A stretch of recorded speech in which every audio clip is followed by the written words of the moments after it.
Hello दोस्तों, स्वागत है आपका हमारे चैनल प्रमोद की कहानियां पर। हम आपके लिए आज एक ऐसी कहानी लेके आए हैं जो रहस्यमयी भी है और डरावनी भी।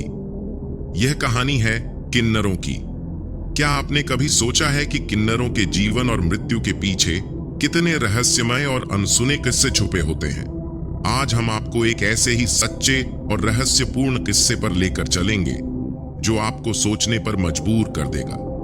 ये कहानी है प्रदीप की, जिसने एक रात नदी किनारे जो देखा वह उसकी जिंदगी का सबसे भयानक और अद्भुत अनुभव बन गया।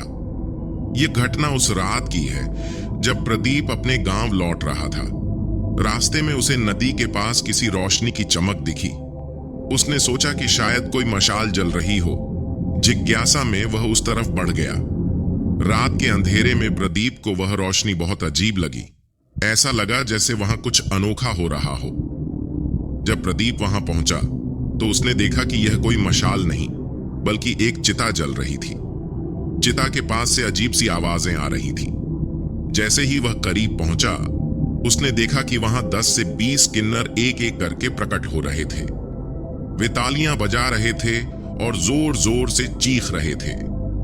प्रदीप सोचने लगा कि यह मैं क्या देख रहा हूं। इतनी रात को यहां किन्नर कहां से आ गए? किन्नर एक एक कर चिता के पास जमा हो रहे थे, जैसे किसी अनुष्ठान का हिस्सा हो।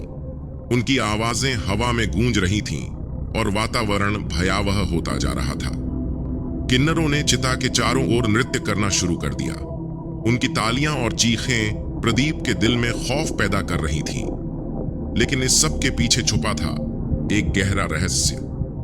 यह हमारा भाई है, इसे सम्मान के साथ विदा कर रहे हैं, जैसा कि हमारे रीति रिवाज कहते हैं। प्रदीप को समझ नहीं आ रहा था कि वह इस अद्भुत दृश्य का हिस्सा बने या वहां से भाग जाए।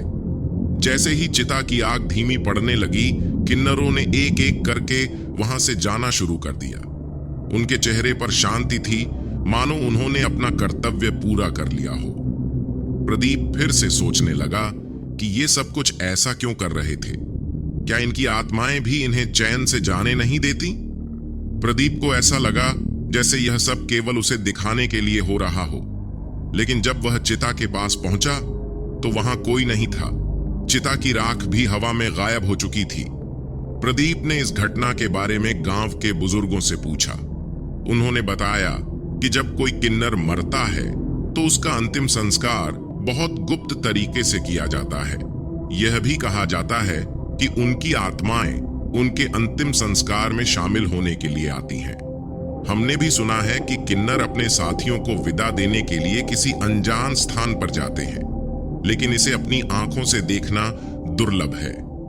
यह घटना सिर्फ एक किस्सा है या किन्नरों के जीवन और मृत्यु से जुड़ा एक अनसुलझा रहस्य? ये कोई नहीं जानता, लेकिन एक बात निश्चित है, उनकी दुनिया हमारे समाज से बहुत अलग और रहस्यमय है। क्या आप कभी ऐसी घटना का हिस्सा बने हैं? हमें अपने विचार जरूर बताएं। और अगर आपको यह कहानी पसंद आई हो तो हमारे चैनल प्रमोद की कहानियां को सब्सक्राइब करना न भूलें। अगली बार हम आपके लिए एक और दिलचस्प और रहस्यमय कहानी लेकर आएंगे।